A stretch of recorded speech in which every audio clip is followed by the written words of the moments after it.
வணக்கம் மக்களே! எல்லாரும் எப்படி இருக்கீங்க? நம்ம எதிர்பார்த்துக்கிட்டே இருந்த கலை திருவிழா 2026, 2027க்கு உண்டான கலை திருவிழா வந்துருச்சுங்க. தலைப்பு அற்புதமான தலைப்பு. சென்ற ஆண்டு வந்து பார்த்தீங்கன்னா, பசுமையும் பாரம்பரியமும் நமக்கு குடுத்துருந்தாங்க.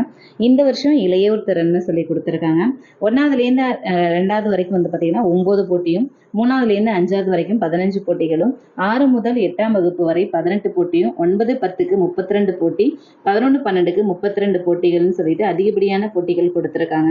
ரொம்ப ரொம்ப நம்ம எதிர்பார்த்துருந்தோம். நம்மளோட குழந்தைங்களோட திறமைய வெளிக்காட்டுறதுக்கு ஒரு வாய்ப்பு கிடைக்காதா அப்படின்னு சொல்லி எதிர்பார்த்துட்டு இருந்தோம். கலை திருவிழா நம்ம எதிர்பார்த்த மாரியே வந்துருச்சு. இந்த வருடம் வந்து பார்த்தீங்கன்னா, எல்லாமே ரொம்ப வெகு வேகமா நடந்துட்டு இருக்கு. இதுல மக்கள் தொகை கணக்கெடுப்பும் இருக்கு. அதையும் நம்ம பார்த்தாகணும். குழந்தைங்களோட திறமையும் பார்த்தாகணும். நம்ம ஆசிரியராகவோ, தன்னார்வலராகவோ, இல்ல பேரண்ட்ஸாகவோ இருக்கலாம். நம்மளுடைய குழந்தைங்களோட திறமைய வெளிக்கொண்டு வர்றது நம்மளோட கையில தான் இருக்கு. ஸோ நம்ம குழந்தை எதுல டேலண்டா இருப்பான்றது நமக்கு நல்லாவே தெரியும். நம்மளோட குழந்தைகள ஊக்குவிச்சு, போட்டியில பங்கேற்க செய்து, பெயர்கள் எல்லாம் நம்ம எம்இஎஸ் தளத்துல சரியான முறையில ஏற்றி, அவங்கள இப்போ குழந்தைங்க 1 to 5த் அப்படின்னு நம்ம எடுத்துக்கிட்டோம்னா, முதல்ல பள்ளி அளவுல, அடுத்து குறு வட்டார அளவுல, அடுத்து வந்து வட்டார அளவுல, அதுக்கப்புறம் வந்து பார்த்தீங்கன்னா, டிஸ்ட்ரிக்ட், ஸ்டேட்டுன்னு சொல்லிட்டு இருக்கும். இதுவே 6வதுலேருந்து 12வது வரைக்கும் இருக்கிறாங்கன்னா, ஃபர்ஸ்ட்டு ஸ்கூல் லெவல்ல ஏத்துவாங்க. அப்புறம் பிளாக்கு, அதுக்கப்புறம் டிஸ்ட்ரிக்ட், அதுக்கப்புறம் ஸ்டேட்டுன்னு சொல்லி 4 வழியில போவாங்க. இவங்க 5 வழியில வருவாங்க. அவ்வளோதான் வித்தியாசம். நம்ம குழந்தைங்களுக்கு நல்ல மோட்டிவேஷன் பண்ணி, எந்த ஒரு தலைப்பு எடுத்துக்கிட்டாலும் சரி, நம்ம டான்ஸா இருக்கட்டும், இல்ல மைமிங்கா இருக்கட்டும், இல்ல ஸ்பீச்சா இருக்கட்டும், இல்ல டிராமாவா இருக்கட்டும், எது எடுத்தாலும் எல்லாத்துக்குமே தலைப்பு இளையோர் திறன்ங்கிற ஒரு கான்செப்ட் தான். இந்த கான்செப்ட்ல தங்களோட குழந்தைங்கள கலந்துக்க செய்யுங்க.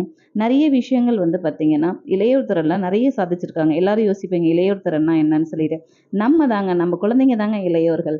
அவங்களோட திறமை என்ன இருக்குன்னு வெளிக்கொண்டு வரது தான். அதேபோல இளைஞர்கள் நிறைய பேர் சாதிச்சிருக்காங்க.